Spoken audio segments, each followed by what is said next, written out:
بسم اللہ الرحمن الرحیم۔ اردو البم پر ویڈیوز دیکھنے اور سننے والے معزز ناظرین السلام علیکم۔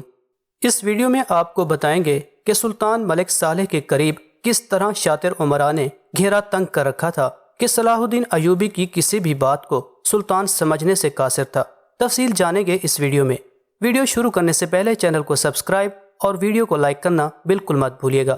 سلطان ملک صالح کا قاصد پرتکلف اور لذیذ ترین کھانا کھانے کے بعد انتہائی سکون کی گہری نیند سو رہا تھا، اور دوسری طرف صلاح الدین ایوبی رحمۃ اللہ علیہ شدید ذہنی اذیت میں گرفتار اپنے کمرے میں ٹہل رہے تھے۔ ان کے وہم و گمان میں بھی نہ تھا کہ سلطان ملک صالح کی طرف سے اس قدر حوصلہ شکن جواب آئے گا۔ ہر چند کہ ملک صالح 14 سال کا ایک ناتجربہ کار نوجوان تھا، مگر کم فہم نہیں تھا، اور پھر سب سے بڑھ کر یہ کہ وہ سلطان نور الدین محمود زنگی رحمۃ اللہ علیہ کا فرزند تھا۔ اس لیے اس میں اتنی عقل تو ہونی چاہیے تھی کہ وہ بات کی گہرائی کو نہ سہی مگر اس کا ظاہری مفہوم تو سمجھ لے۔ صلاح الدین ایوبی رحمۃ اللہ علیہ بار بار خط کو دیکھ رہے تھے۔ خط پر مہر ملک صالح ہی کی تھی، مگر تحریر کسی اور کی تھی۔ صلاح الدین ایوبی رحمۃ اللہ علیہ اس شخص کو بھی جانتے تھے جو اس ظالمانہ عبارت کا خالق تھا۔ یہ خط اس قدر شاطرانہ اور عیارانہ انداز میں لکھا گیا تھا کہ سلطان ملک صالح اور صلاح الدین ایوبی رحمۃ اللہ علیہ کی ملاقات ممکن نہیں رہی تھی۔ صلاح الدین ایوبی رحمۃ اللہ علیہ یہی چاہتے تھے کہ کسی طرح تنہائی میں ان کی ملاقات سلطان صالح سے ہو جائے، تاکہ وہ نوعمر حکمراں کو سیاست کے نشیب و فراز سمجھا سکیں اور ان امراء سے دور رہنے کی تلقین کر سکیں جو وفاداری کی قبا پہن کر بدترین جفاکاری کا مظاہرہ کر رہے تھے۔ صلاح الدین ایوبی رحمۃ اللہ علیہ کی سمجھ میں کچھ نہیں آ رہا تھا کہ وہ اس خط کا کیا جواب دیں۔ صلاح الدین ایوبی رحمۃ اللہ علیہ یہ بھی نہیں چاہتے تھے کہ دوسرے امراء کو اس اختلاف کا پتہ چلے اور پھر کسی کی زبان لڑکھڑا جائے تو بات فرنگیوں تک پہنچ جائے۔ آخر جب صلاح الدین ایوبی رحمۃ اللہ علیہ کسی نتیجے پر نہ پہنچ سکے تو انہوں نے مشورے کے لیے اپنے سالار امیر عزاء الدین اور چھوٹے بھائی ملک عادل کو اپنے کمرے میں طلب کر لیا۔ باری باری دونوں امیروں نے سلطان ملک صالح کا خط پڑھا اور ایک ہی رائے دی۔ سلطان کے اس خط سے ظاہر ہوتا ہے کہ گفت و شنید کے سارے در بند ہو چکے ہیں، یا پھر کسی سیاست کے تحت بند کر دیے گئے ہیں۔ آپ کو تن تنہا حلب بلانا ایک سیاسی چال ہے جس کے مضمرات انتہائی خطرناک ہو سکتے ہیں۔ واقعی یہ گمشدگین کے شیطانی دماغ کی خوفناک اور دوہری چال تھی۔ اگر صلاح الدین ایوبی رحمۃ اللہ علیہ اکیلے حلب میں داخل ہوتے ہیں تو انہیں گرفتار کر لیا جائے گا، پھر ان سے ایک ایسی دستاویز تحریر کرائی جائے گی جس کے تحت وہ مملکت مصر کی سربراہی سے دستبردار ہونے کا اعلان کریں گے، اور ان کے تمام علاقوں پر سلطان ملک صالح کا قبضہ ہو جائے گا۔ بعد میں یا تو صلاح الدین ایوبی رحمۃ اللہ علیہ کو قید میں رکھا جائے گا یا صورتحال کا جائزہ لے کر قتل کر دیا جائے گا۔ گمشدگین کی اس چال کا دوسرا پہلو نسبتاً کم خطرناک تھا، مگر اس کے سوچے ہوئے سیاسی منصوبے کو تکمیل تک پہنچانے کے لیے کافی تھا۔ گمشدگین کے خیال میں اگر صلاح الدین ایوبی رحمۃ اللہ علیہ تن تنہا حلب نہیں آتے تو پھر صلاح الدین ایوبی رحمۃ اللہ علیہ پر بڑی آسانی سے یہ بات ثابت کی جا سکتی ہے کہ وہ سلطنت نوریہ کا غدار ہے اور سلطان عادل کی حکومت پر قبضہ کرنے کا خواب دیکھ رہا ہے۔ دونوں صورتوں میں گمشدگین کی کامیابی تھی، اور وہ آئندہ پیش آنے والے واقعات سے ایک خاص لذت محسوس کر رہا تھا۔ آخر طویل بحث و مباحثے کے بعد صلاح الدین ایوبی رحمۃ اللہ علیہ نے امیر عزاء الدین اور ملک عادل کے مشورے سے سلطان ملک صالح کے خط کا جواب اپنے قلم سے تحریر کیا۔ مجھے نہایت افسوس ہے کہ سلطان معظم نے میری وفاداری اور عقیدت پر بدترین شک کیا، بلکہ میرے جذبات کا خون بھی کر ڈالا۔ شاید آپ کو معلوم نہیں کہ میرے اور سلطان عادل کے درمیان ایک معاہدہ تھا کہ میں اپنی جان دے کر بھی ان کے ورثے کی حفاظت کروں گا۔ اس وراثت میں آپ کا بھی ایک مناسب حصہ ہے، مگر زیادہ حصہ ان اہل ایمان کا ہے جو نہایت کمزور اور مفلوق الحال ہیں۔ آپ جب بھی دمشق تشریف لائیں گے میری آنکھوں کو فرش راہ پائیں گے۔ خادم کی طرف سے معذرت قبول فرمائیے، نہ تو میں دمشق چھوڑ کر مصر واپس جا سکتا ہوں اور نہ سلطان معظم کی خدمت میں حاضر ہو سکتا ہوں۔ دوسرے دن صبح ہوتے ہی سلطان ملک صالح کا قاصد حلب کی طرف روانہ ہوا، اور صلاح الدین ایوبی رحمۃ اللہ علیہ نے اپنے ایک نائب سپہ سالار کو حکم دیا کہ وہ برگرفتاری کے ساتھ مصر پہنچے اور اپنے ساتھ 10,000 منتخب سوار لے کر شام کے مضافاتی علاقے میں دوبارہ اس سے آ ملے۔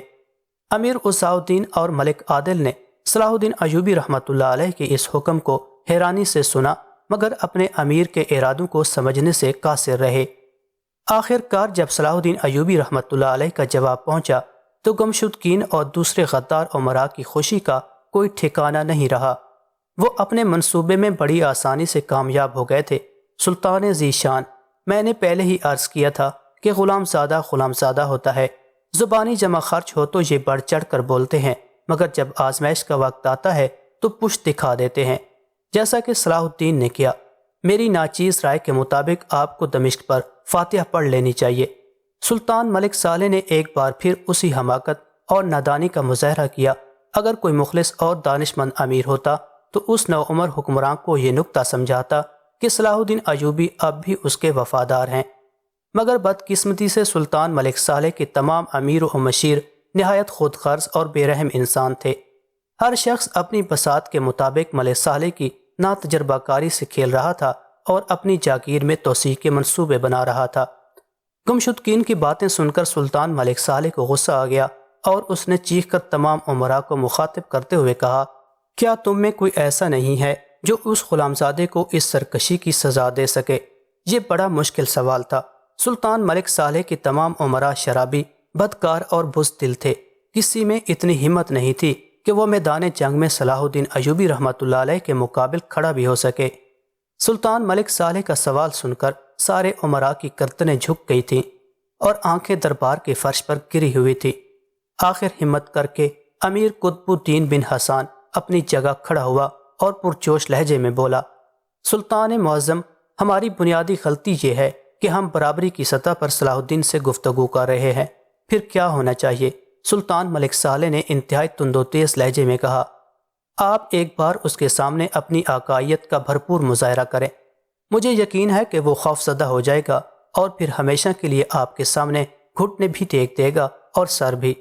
امیر قطب الدین بن حسان نے مشورہ دیتے ہوئے کہا۔ امیر قطب الدین ملک صالح کا رشتہ دار بھی ہوتا تھا۔ پھر طویل بحث و تمہیز کے بعد صلاح الدین کے نام دوسرا خط تحریر کیا گیا اور خود امیر قطب الدین بن حسان خط لے کر دمشق کی طرف روانہ ہوئے۔ جب صلاح الدین ایوبی رحمۃ اللہ علیہ نے یہ خبر سنی تو وہ اپنے 500 بہترین سوار لے کر امیر قطب الدین بن حسان کا پرجوش استقبال کرنے کے لیے دمشق کی حدود سے باہر نکلے۔ اس کی بنیادی وجہ یہ تھی کہ امیر قطب الدین خاندان زنگی کا ایک معزز فرد تھا اور اپنے آقا کی نسبت سے صلاح الدین ایوبی رحمۃ اللہ علیہ پر اس کا احترام فرض تھا۔ امیر قطب الدین بن حسان کے ساتھ بھی 50 مسلح سوار تھے۔ جب دونوں کا آمنا سامنا ہوا تو صلاح الدین ایوبی رحمۃ اللہ علیہ نے اسلامی رسم کے مطابق بآواز بلند السلام علیکم ورحمۃ اللہ کہا اور گھوڑے سے نیچے اتر آئے۔ امیر قطب الدین بن حسان کے ماتھے پر بل پڑے ہوئے تھے اور چہرے سے انتہائی تکبر و غرور کا رنگ جھلک رہا تھا۔ اس نے صلاح الدین ایوبی رحمۃ اللہ علیہ کے سوال کا جواب ٹیڑھی گردن کے اشارے سے دیا اور گھوڑے کی پشت پر بیٹھا رہا۔ صلاح الدین ایوبی رحمۃ اللہ علیہ نے امیر قطب الدین بن حسان کے تیوروں سے اندازہ کر لیا کہ سلطان ملک صالح کا یہ رشتہ دار قاصد کس ارادے اور نیت کے ساتھ دمشق آیا ہے۔ نتیجتاً وہ دوبارہ گھوڑے پر سوار ہو گئے اور امیر قطب الدین کو اپنے ہمراہ لے کر محل چلے گئے۔ پھر صلاح الدین ایوبی رحمۃ اللہ علیہ نے حلب کے خصوصی سفیر کو ایک انتہائی آراستہ کمرے میں مہمان خصوصی کی حیثیت سے ٹھہرایا اور خدمت کاروں کو ہدایت دی کہ وہ امیر قطب الدین بن حسان کی خاطر مدارت میں کوئی کسر نہ چھوڑیں۔ امیر قطب الدین اپنی خاندانی عظمت کے نشے میں تھا۔ اس کا خیال تھا کہ صلاح الدین ایوبی رحمۃ اللہ علیہ دوبارہ اس کی خدمت میں حاضر ہوں گے اور خوشامدانہ رویہ اختیار کریں گے، مگر صلاح الدین ایوبی رحمۃ اللہ علیہ نے اس کمرے کی طرف رخ بھی نہیں کیا۔ پھر جب رات کے کھانے کے لیے امیر قطب الدین کے سامنے دسترخوان بچھایا گیا تو اس وقت بھی صلاح الدین ایوبی رحمۃ اللہ علیہ موجود نہیں تھے۔ یہ صورتحال دیکھ کر امیر قطب الدین نے خدمت کاروں سے کہا، یہ کون سا طریقہ ہے مہمان نوازی کا کہ میزبان غائب ہے؟ امیر قطب الدین کا لہجہ تحقیر آمیز تھا۔ صلاح الدین ایوبی رحمۃ اللہ علیہ نے اپنے خدمت کاروں کو پہلے ہی سمجھا دیا تھا کہ انہیں اس سوال کا کیا جواب دینا ہے۔ ہمارے امیر ہر شخص کے ساتھ کھانا نہیں کھاتے۔ امیر قطب الدین بن حسان پیچ و تاب کھا کر رہ گیا۔ پھر اس نے خدمتکاروں کو انتہائی وحشت کے لہجے میں مخاطب کر کے کہا، اپنے امیر کو جا کر بتا دو کہ ہم کھانے سے پہلے شراب پینے کے عادی ہیں، فوری طور پر ہمارے لیے بہترین شراب کا انتظام کیا جائے۔ محترم مہمان کو معلوم ہونا چاہیے کہ ہمارے امیر شراب کو حرام سمجھتے ہیں اور اس جرم کی سزا 80 کوڑے ہیں، جس میں امیر و غریب کی کوئی تخصیص نہیں۔ ایک خدمتکار نے ادب کے ساتھ جواب دیا، مگر اس کے لہجے سے ایک مسلمان کا وقار چھلک رہا تھا۔ یہ سن کر امیر قطب الدین کا غصہ اور بھی بھڑک اٹھا۔ اس نے چیخ کر کہا، اپنے امیر سے کہو کہ ہم اسی وقت اس سے ملنا چاہتے ہیں۔ دوسرے خدمتکار نے معذرت خواہانہ لہجے میں جواب دیا، ہمارے امیر بہت ضروری سرکاری کاموں میں مصروف ہیں، یہ ملاقات 3 دن بعد ہو سکے گی۔ امیر قطب الدین اور اس کے فوجی خدمتکاروں نے اس طرح کھانا کھایا کہ جیسے وہ بھیک میں دی ہوئی غذا کھا رہے ہوں۔ دوسرے دن امیر قطب الدین نے صلاح الدین ایوبی رحمۃ اللہ علیہ سے ملنا چاہا، مگر اسے جواب دیا گیا کہ 1 دن گزر گیا، ابھی 2 دن باقی ہیں۔ امیر قطب الدین کا غصہ اپنے عروج کو پہنچ چکا تھا۔ اس نے صلاح الدین ایوبی رحمۃ اللہ علیہ کے خدمتکاروں سے کہا، اپنے امیر کو جا کر بتا دو کہ ہم حلب واپس جا رہے ہیں اور اس طرح ہماری واپسی کے نتائج بہت ہی خطرناک ہوں گے۔ تھوڑی دیر بعد ایک خدمتکار نے قطب الدین بن حسان کو بتایا، ہمارے امیر فرماتے ہیں کہ اگر آپ جانا چاہتے ہیں تو تشریف لے جائیں، سپاہی آپ کو دمشق کی سرحد تک بحفاظت چھوڑ آئیں گے۔ اب امیر قطب الدین بن حسان کو اندازہ ہو گیا تھا کہ بات بہت زیادہ بگڑ چکی ہے، مگر وہ اتنا مجبور تھا کہ صلاح الدین ایوبی رحمۃ اللہ علیہ سے ملاقات کیے بغیر حلب واپس بھی نہیں جا سکتا تھا۔ پھر تیسرے دن صلاح الدین ایوبی رحمۃ اللہ علیہ نے امیر قطب الدین حسان کو تنہا کمرے میں بلایا۔ امیر قطب الدین کے چہرے پر خیز و نفرت کا رنگ نمایاں تھا، مگر صلاح الدین ایوبی رحمۃ اللہ علیہ کے ہونٹوں پر ایک مخصوص مسکراہٹ تھی، جس میں طنز و حقارت کے بجائے صبر و تحمل کی جھلک موجود تھی۔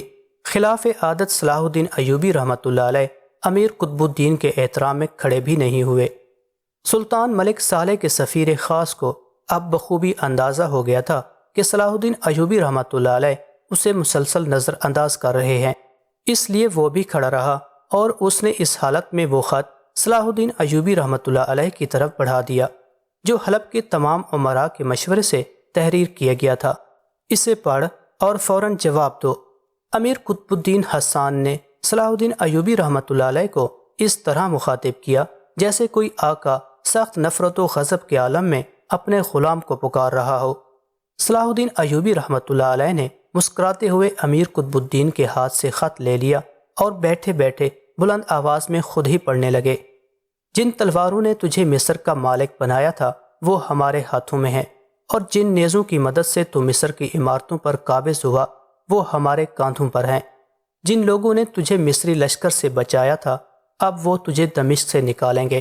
اگر تو اپنی خاندانی حیثیت بھول گیا ہے تو ہم تجھے یاد دلائیں گے کہ تو سلطان نور الدین محمود زنگی رحمۃ اللہ علیہ کے غلاموں میں ایک ادنا غلام تھا اور تجھ پر اپنے آقا زادے کی اطاعت فرض تھی۔ خط پڑھنے کے بعد صلاح الدین ایوبی رحمۃ اللہ علیہ نے ان مہروں کو بہت غور سے دیکھا جو خط پر ثبت کی گئی تھیں۔ یہ تمام مہریں حلب کے امراء کی تھیں، ان میں کوئی مہر سلطان ملک صالح کی نہیں تھی۔ تو نے خط پڑھ لیا؟ امیر قطب الدین بن حسان کا لہجہ بدستور ذلت آمیز تھا۔ اس سے پہلے کہ میں حلب کا رخ کروں تو اپنے گھوڑوں کی لگامیں مصر کی طرف موڑ لے۔ صلاح الدین ایوبی رحمۃ اللہ علیہ نے فوری طور پر کوئی جواب نہیں دیا، پورے اطمینان کے ساتھ اس خط کے چھوٹے چھوٹے ٹکڑے کرتے رہے۔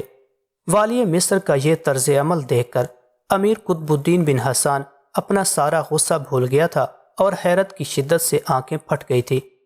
پھر جب اس کی یہ کیفیت زائل ہوئی تو امیر قطب الدین بن حسان نے وہی ذلت آمیز رویہ اختیار کیا اور صلاح الدین ایوبی رحمۃ اللہ علیہ کو بدترین گالیاں دینے لگا۔ والی مصر نے انتہائی ضبط و تحمل سے کام لیا اور اپنے خدمتکار کو آواز دی۔ دوسرے ہی لمحے ایک دراز قامت خدمتکار حاضر ہوا اور اپنے فرمانروا کی طرف دیکھنے لگا۔ وہ والی مصر کے حکم کا منتظر تھا۔ صلاح الدین ایوبی نے اپنا زاویہ بدلا اور کھڑے ہو گئے۔ اب ان کے چہرے پر ناگواری اور تلخی کا رنگ نمایاں تھا۔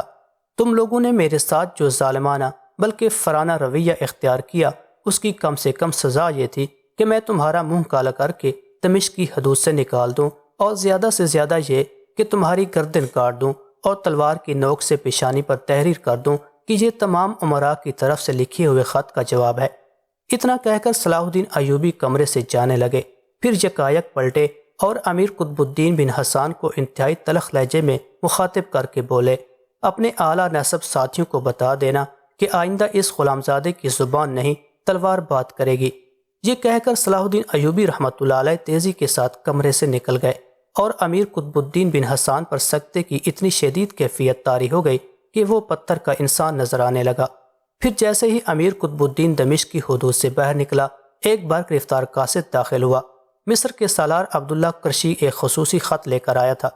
صلاح الدین ایوبی رحمۃ اللہ علیہ اپنی عدم موجودگی میں مصر سے دمشق تک سفارت کا زبردست انتظام کیا تھا کہ انہیں اپنی مملکت کی تازہ بتازہ خبریں بر وقت موصول ہوتی رہتی۔ سالار عبداللہ کرشی نے اپنے خط کے ذریعے شاہ یروشلم اموری کے مرنے کی خبر دی تھی۔ صلاح الدین ایوبی رحمۃ اللہ علیہ اپنے ذاتی دشمن کی موت پر بھی خوش نہیں ہوئے تھے، مگر شاہ اموری نہایت متعصب اور سب سے بڑا اسلام دشمن حکمران تھا، اس لیے اس کی موت پر صلاح الدین ایوبی کو کسی قدر خوشی ہوئی اور بے اختیار ان کی زبان سے یہ قرآنی آیات ادا ہوئی، ہم تیری ہی عبادت کرتے ہیں اور تجھ ہی سے مدد چاہتے ہیں۔ شاہ اموری کی موت ایک ناگہانی موت تھی۔ اسکندریہ اور بانیاس میں صلیبیوں کی شکست فاش سے شاہ یروشلم کو شدید صدمہ پہنچا تھا۔ پھر اس نے کاہن بطریق کو تنہائی میں طلب کر کے اس شعبدہ باز سے پوچھا تھا، جب سے تو فرانس چھوڑ کر یروشلم آیا ہے مسلسل صلیبیوں کی فتح کی پیش گوئیاں کر رہا ہے، مگر عیسائی لشکر ہر محاذ پر شکست کھا رہا ہے۔ یا تو تیرا علم جھوٹا ہے اور تو یسوع مسیح کے نام پر ہم لوگوں کو بے وقوف بنا رہا ہے، یا پھر یہ تیرے منحوس قدموں کا اثر ہے کہ صلیبی مسلسل مسلمانوں سے مار کھا رہے ہیں۔ کاہن بطریق نے اپنی جان بچانے کے لیے بہت بہانے تراشے، مگر شاہ یروشلم اموری نے کاہن بطریق کی ایک نہیں سنی اور اسے قید خانے میں ڈالتے ہوئے کہا، اگر واقعی تیرے اندر روحانیت ہے تو قید خانے کے دروازے اور پیروں میں پڑی ہوئی زنجیریں توڑ کر نکل جا۔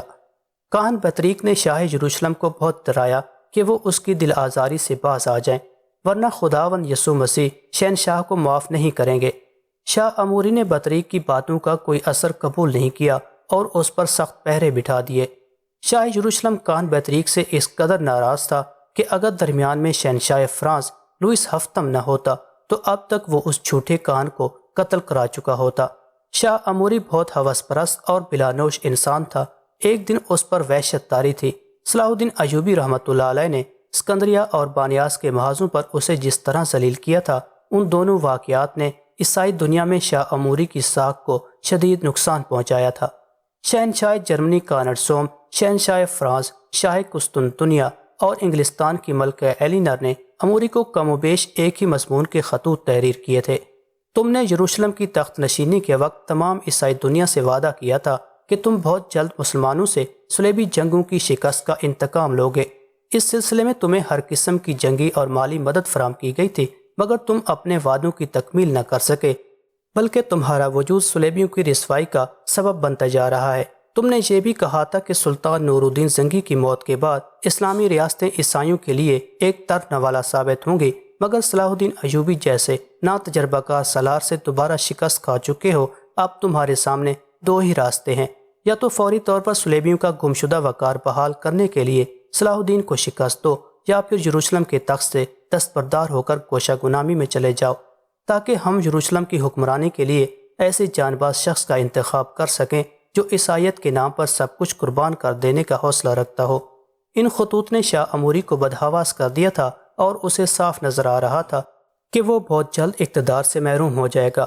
اس اذیت ناک احساس سے نجات پانے کے لیے اموری دن رات شراب کے نشے میں غرق رہتا تھا۔ پھر ایک دن شدید سردی کے موسم میں شاہ اموری نے معمول سے زیادہ شراب پی لی اور اپنا اضطراب دور کرنے کے لیے کھلی ہوا میں محل کی چھت پر ٹہلنے لگا۔